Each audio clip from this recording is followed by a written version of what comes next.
Hello, everyone, and welcome to another episode of the Science of Sales and Marketing. I'm Caitlin La Honta, co-founder of Sirona Marketing, and I'm hosting today's session with Letitia Rodley, who's a growth marketing leader and a Sirona Marketing partner. And today we're joined by James Niehaus, who's the director of Experimentation at Kaiser Permanente.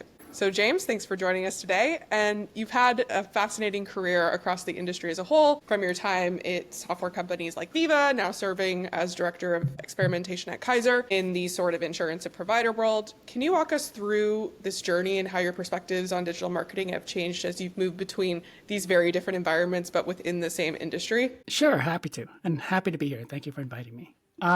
So I've had a long and diverse career. So I say 26 years in, I guess, digital across, I think I counted 14 different full-time companies. So Wow. I was doing the trend of skipping jobs every couple of years, even before it was a, acceptable trend. But I've always kind of lived in digital marketing since my first role, kind of always at the intersection of analytics, product, marketing, and technology. So from all those intersections, the one I've always enjoyed most was experimentation, because I kind of felt it brought all four together. Whether it served marketing, product, it always had that intriguing on the edge of seeing all the new stuff and trying to validate effectively with data, does change affect positive outcomes for the business? So I would say in that time frame, to your question about digital marketing, I would actually have to say digital marketing, while it has matured and evolved, I think the high level game is still the same. It's still about trying to figure out what works for your organization through trial and error.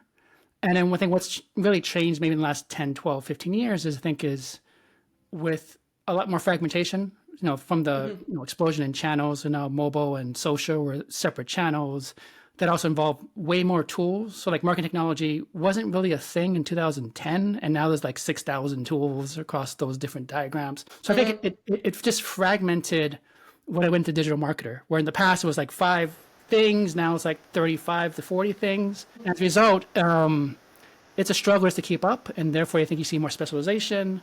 But at the end of the day, it's still that same objective. Okay, I need to use some data feedback to optimize my message to this market with the right offer. So some things never change, I guess. Right. Yeah. And it's interesting, just the title, it being referred to as experimentation. I know that other companies have that function, but call it different things.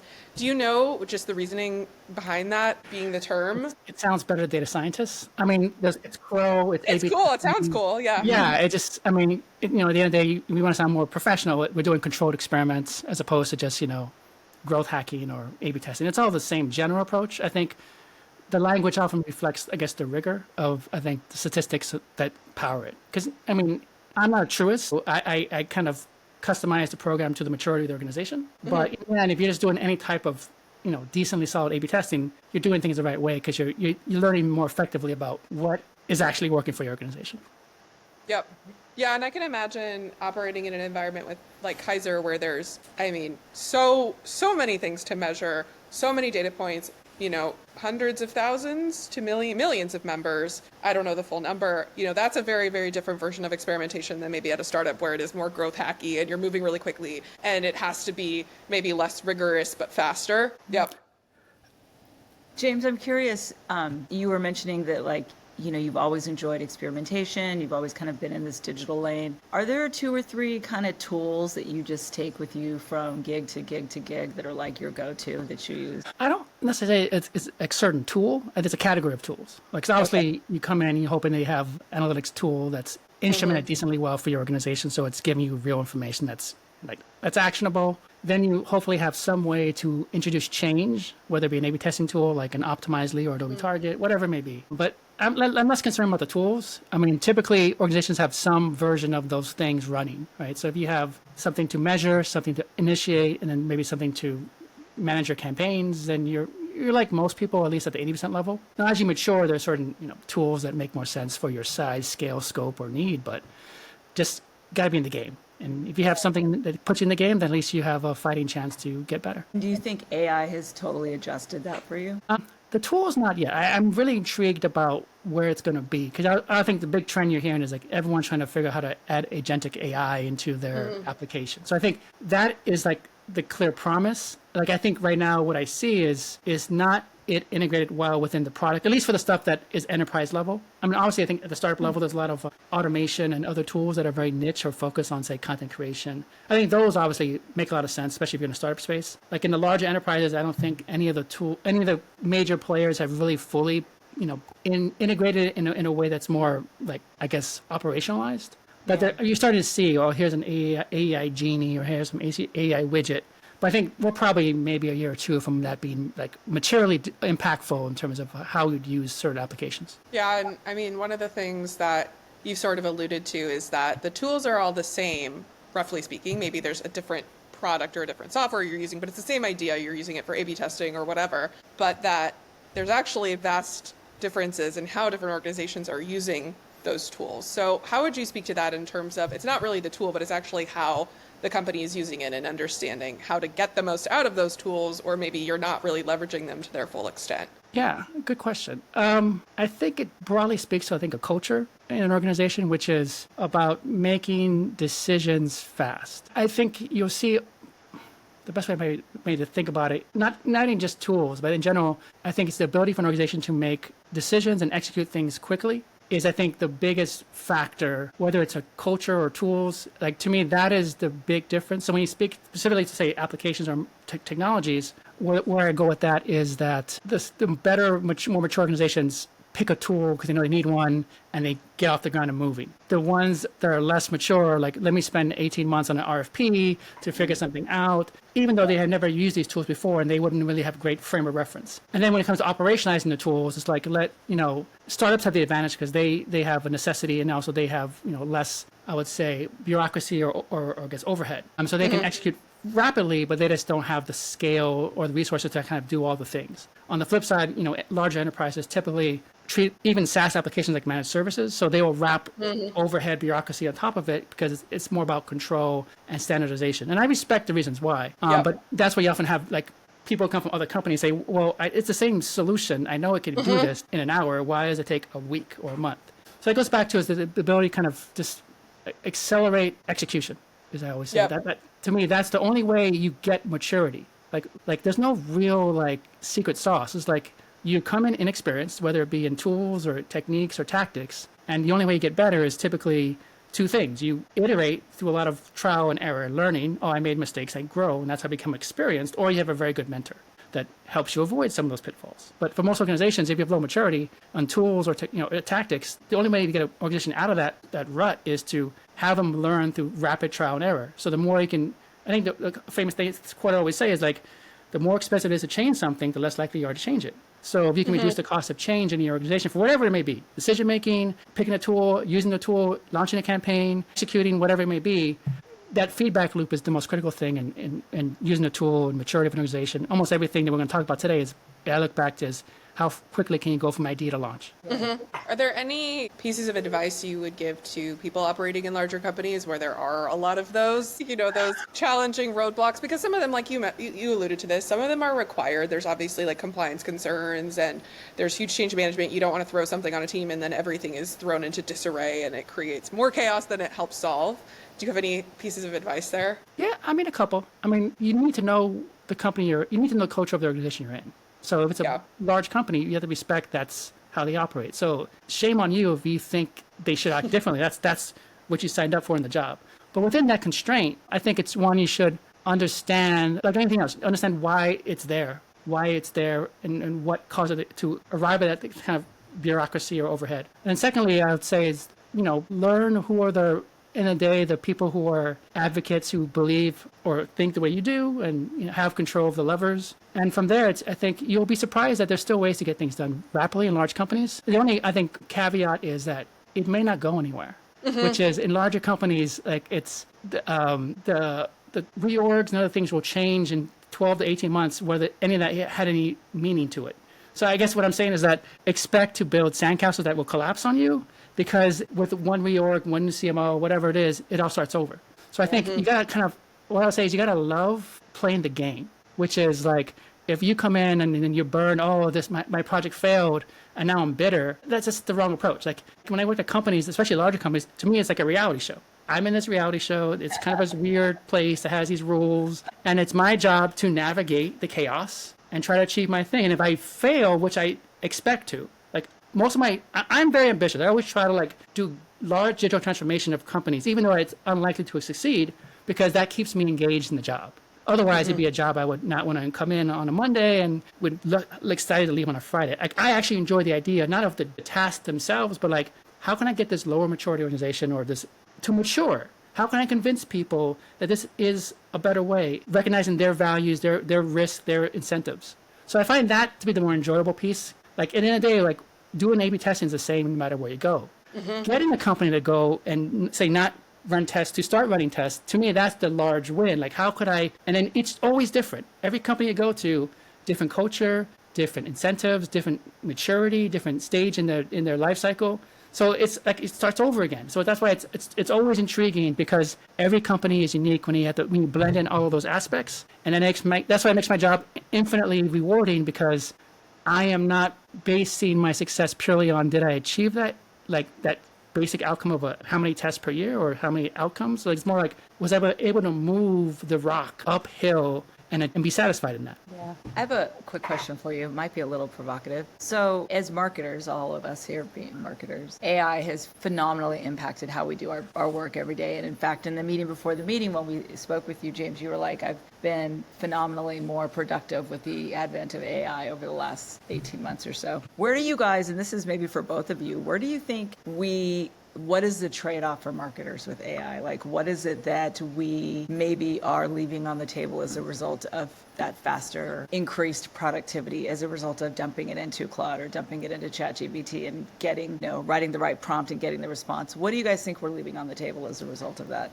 I guess, go first. I think there's a tactical value to AI, which improves your output, but there's a strategic value that I think is sometimes missed, which is like, I look at AI like I'm getting up there in years. Like I have 5 kids from 2 to 15. So like AI is the most exciting thing for me, but also the scariest thing for me, because it's either my success or what takes me out of the employment game. So I look at it very much like I have to embrace it, because it has that power more than anything, even more than I say the internet or mobile or social. It's a game changer. So I want to be on the other side of that. I want to be the one that's designing the workflows, as opposed to being replaced by an agentic AI bot that does one of my workflows. I found it, since I don't have access to say AI specific tools, I've actually found more surprising, I guess, productivity enhancements in terms of how I operate daily. Like I've only invested maybe the last 3 or 4 months in using AI more consistently,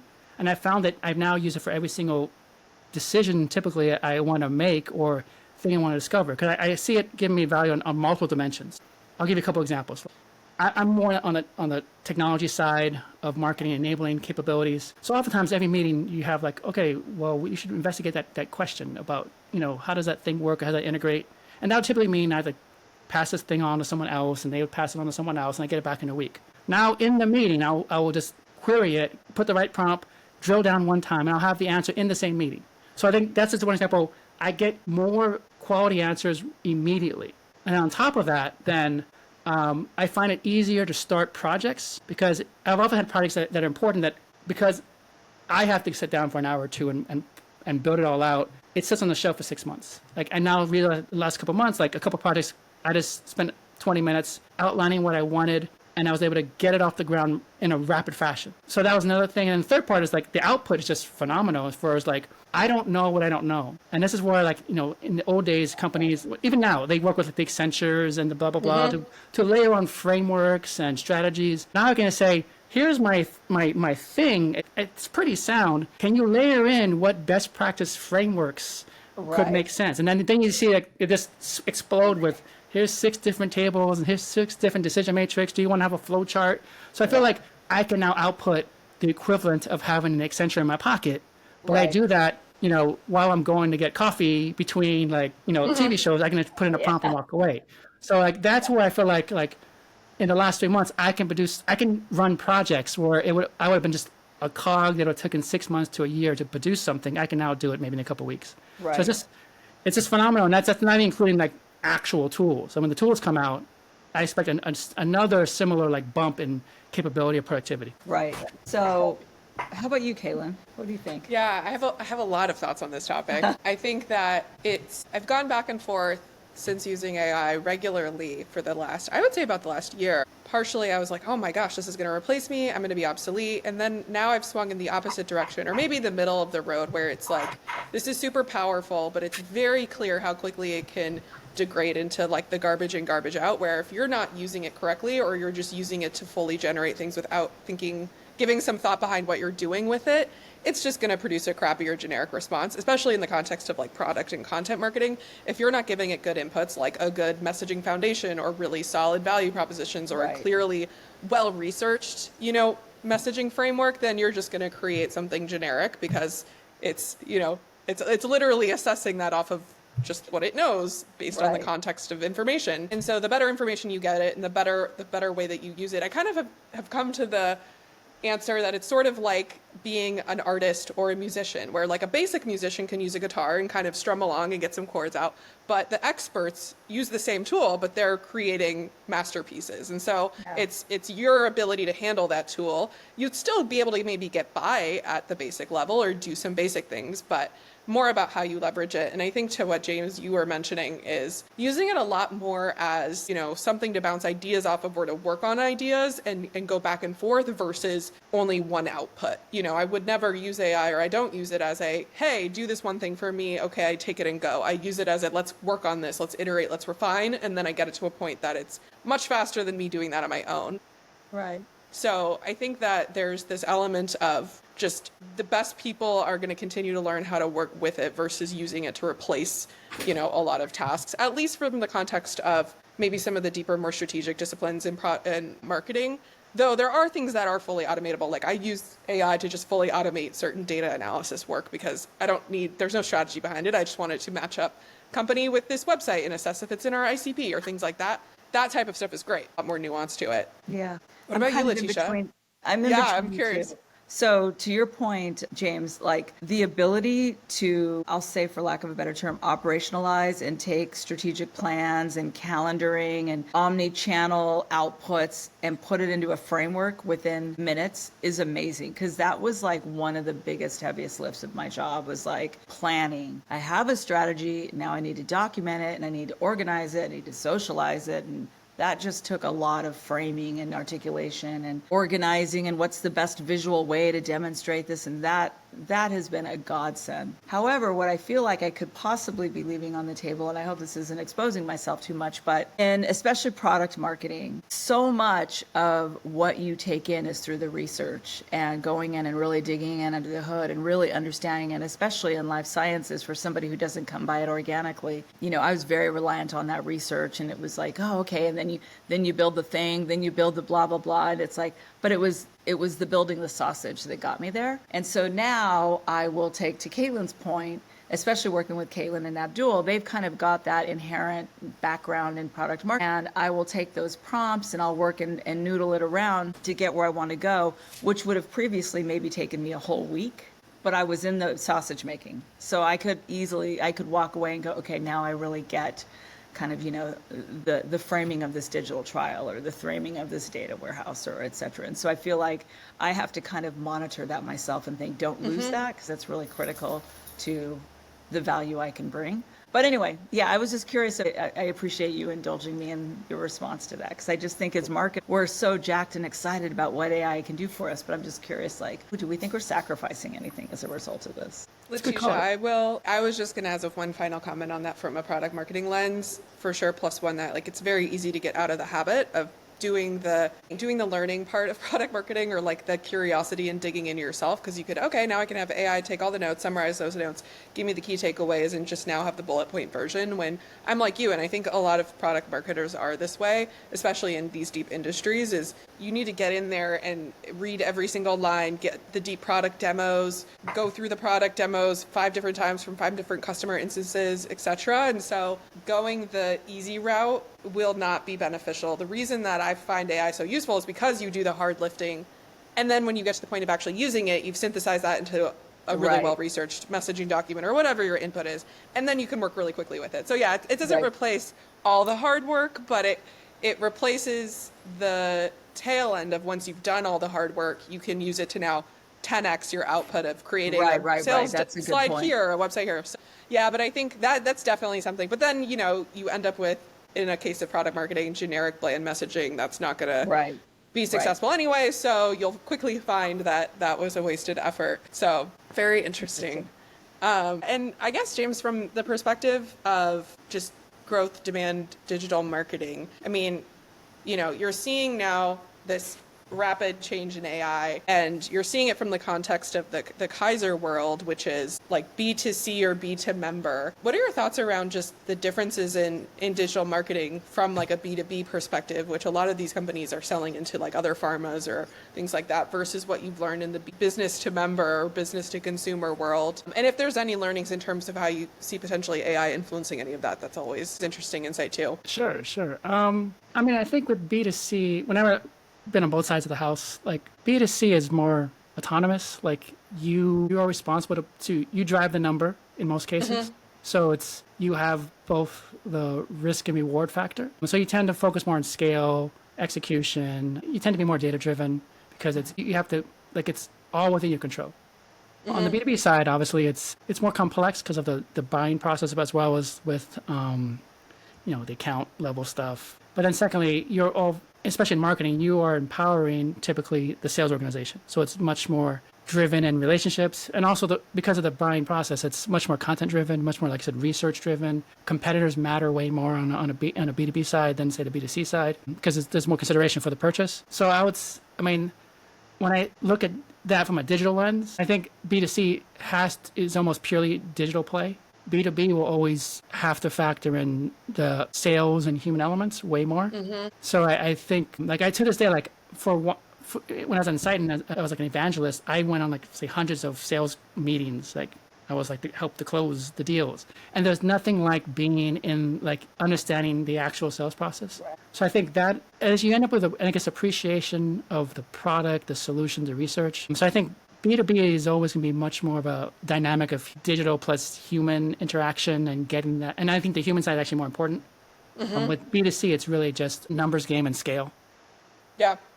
So it's really interesting. It's just interesting because one of the things we observe when we talk with customers, clients of ours, or companies in this case that are B2B, is they're struggling now with a lot of those digital channels because perhaps they've tried to implement a lot of the B2C or more of those scale tactics on this type of sales process, which is still very human oriented, but you're probably not seeing that. I mean, when we had chatted originally, it's like, that's not the case for you. You're still finding those channels to be useful and successful when you're engaging with members, which is just really interesting, given like email is so hard now for a lot of the companies we talk with. They're not really finding any, success with social. It's gotten to be so difficult on LinkedIn and other channels. It's like a pay for play, all of those types of things. I mean, I wouldn't say I'm mostly enable other groups to execute. I don't think anyone's really like making it Killing work. it. Killing it, right? Like I think with B2C, I think they have just more of a scale scenario. There's more reps, there's more output they can do because they have more customer base, they have more opportunity typically. With B2B, like especially on the higher price point B2B, like your market is very fixed. You have a certain amount of deals in play every quarter. Like it's just like, B2B, everything is more important because there's less reps.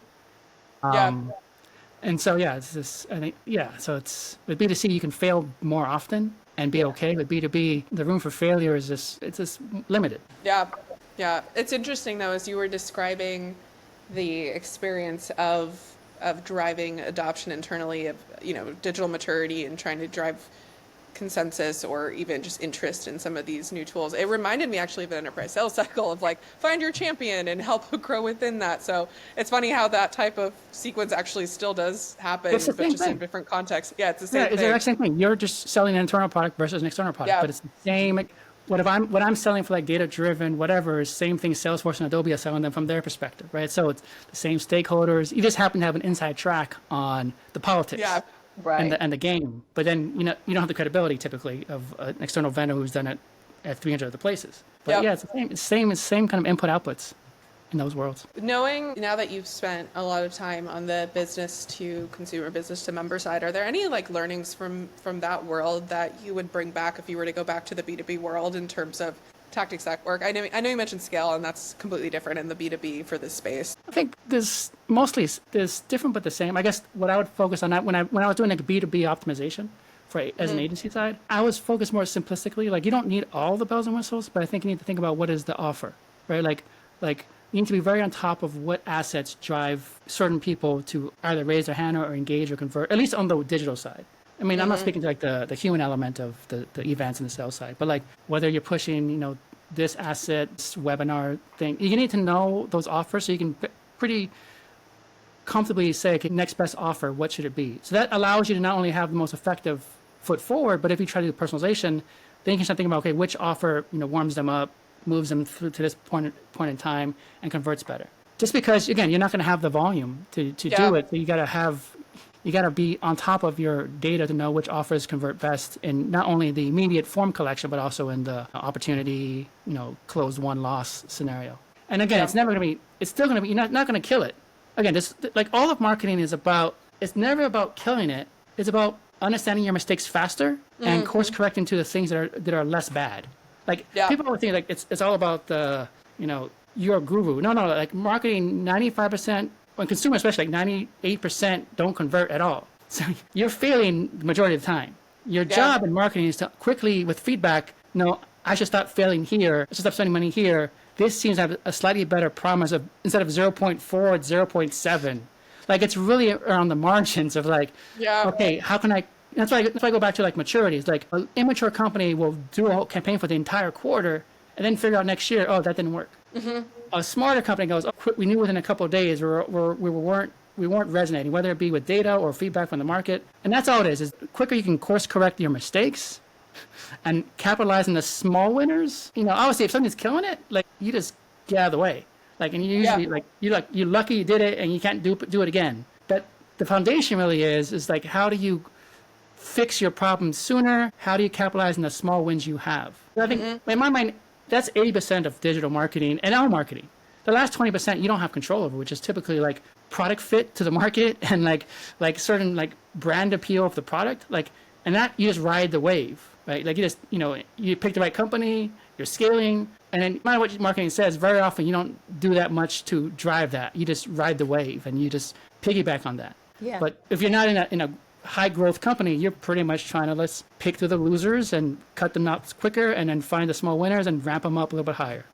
That's why whenever they reorg, CMOs come in and change things, no matter what happens, the revenues kind of stay the same because 80% of the people are just trying to work on the margins and the edges. And therefore, if you pause all that, the majority of the company still performs as we would expect. Yeah, it's interesting when just hearing how much the scale piece actually matters. When you're at the level of scale you're at Kaiser, like those margins of 0.04% to 0.07% or something do make a difference. Obviously, when you're in the B2B context in this industry, if your ICP is like 500 companies, you're not going to potentially get that same change. But at the same time, we see a lot of leadership teams wanting to force more focus on digital marketing and measurement to like the level of a Kaiser, that level of sophistication. It's just an interesting conundrum because there's so much that happens outside of what you can measure in the B2B world, like we've all alluded to. And so we've seen the pendulum swing to the opposite, where now a lot of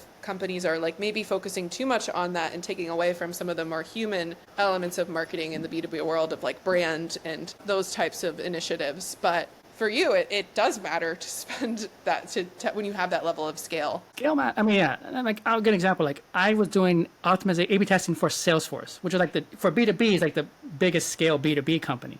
And I had to leave that because like for what I do, there's just more scale in the B2C organization. So yeah, it just depends on what you want to do. Obviously, in product marketing, Salesforce is like the dream job because it's all about positioning the product. Yeah, but I think digital and B2B is important, but it's always going to be less important than the compelling content.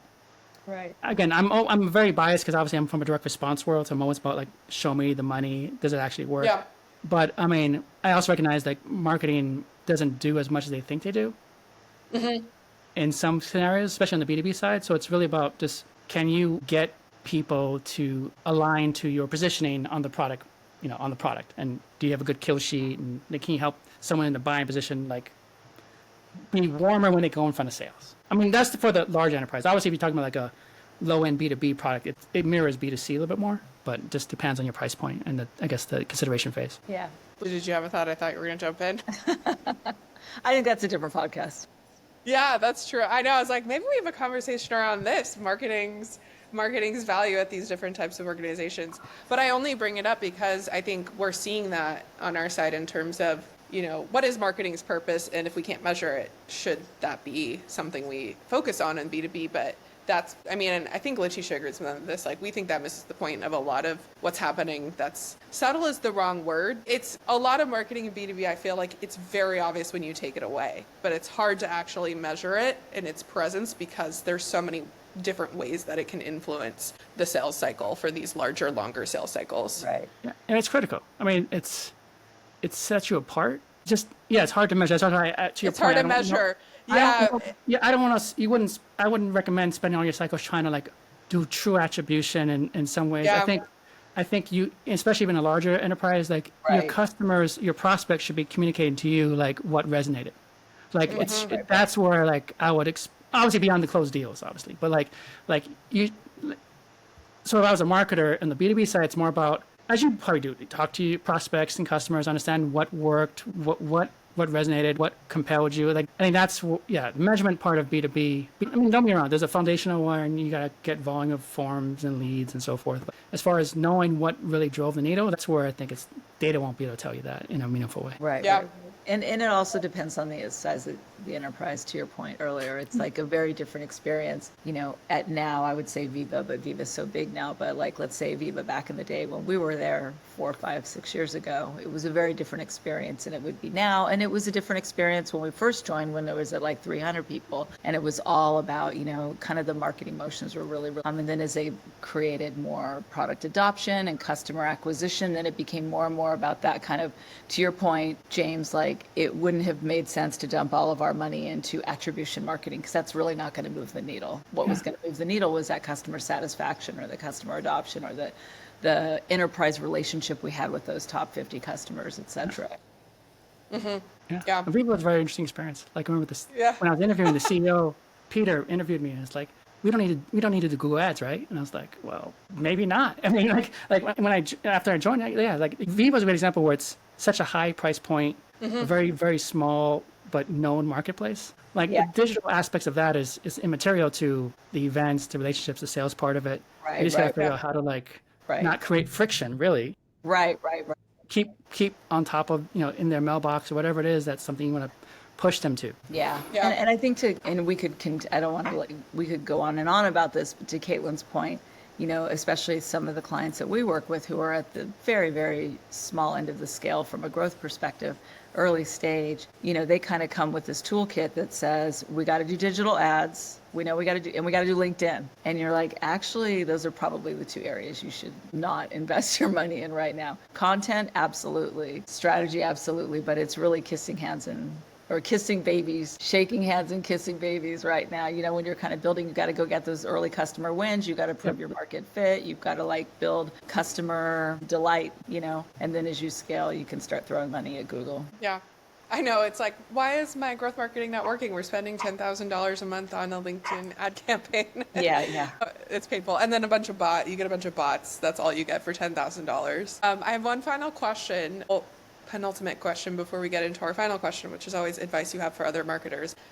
Just one quick question, switching back to the AI topic really quickly, because we talked about AI in the context of our individual jobs and how we sort of use it in our approach to it. But obviously we're all ends of one in the sense that when you actually think about AI expanding in an organization, and especially large organizations like a Kaiser, there's the reality of how quickly do we actually think AI adoption might happen. And I imagine lots of large organizations, potentially Kaiser, is also needing to be very careful with how they bring this in and in what ways they do so and not disrupting things. I guess, what do you see in terms of a timeline for maybe larger, more conservative companies to bringing AI in? And do you have a sense yet of whether that's going to mean just tools or replacing staff? I mean, we're seeing some things happening in other industries, layoffs and things because of AI, but, curious if you have any thoughts on that or what you're seeing from the Kaiser context. I guess I'll take it more broadly than Kaiser, but I think large companies, they're laggers for various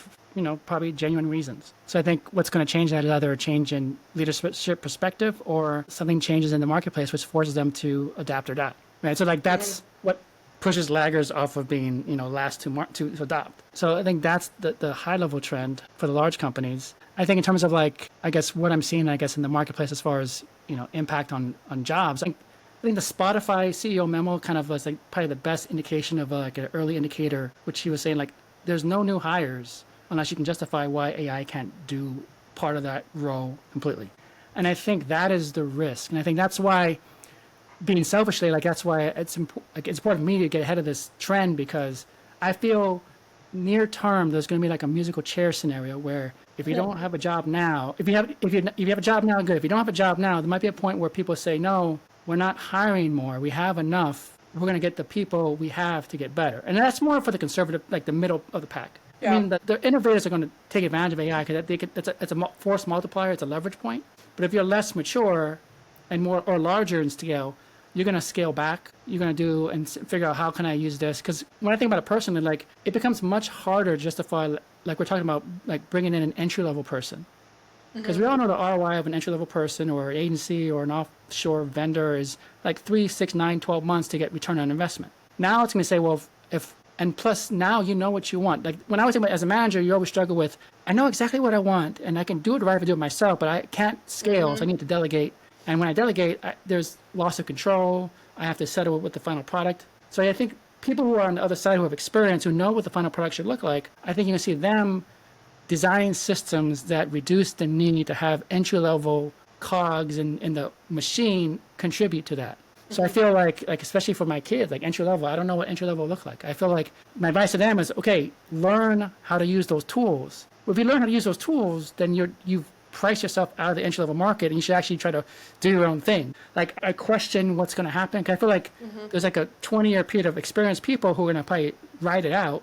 I think entry level, I'm very curious about how it's going to go, and I don't know what happens next. And I think that's my concern for the next generation is I don't know what's left for them. I'm curious, just this trend. You mentioned the Spotify memo. I know which one you're referring to. Like, if that will still hold in life sciences and healthcare industry, where there is such a deep domain knowledge. I mean, you could definitely store and replace some of that like tribal knowledge with an AI system if a company is adopting something like that, like an AI knowledge base. But yeah, it'll be interesting to see. I feel like with this industry, you never know. And then there's always the expectation that things will take slower because of also just compliance and regulatory concerns and all of those factors as well.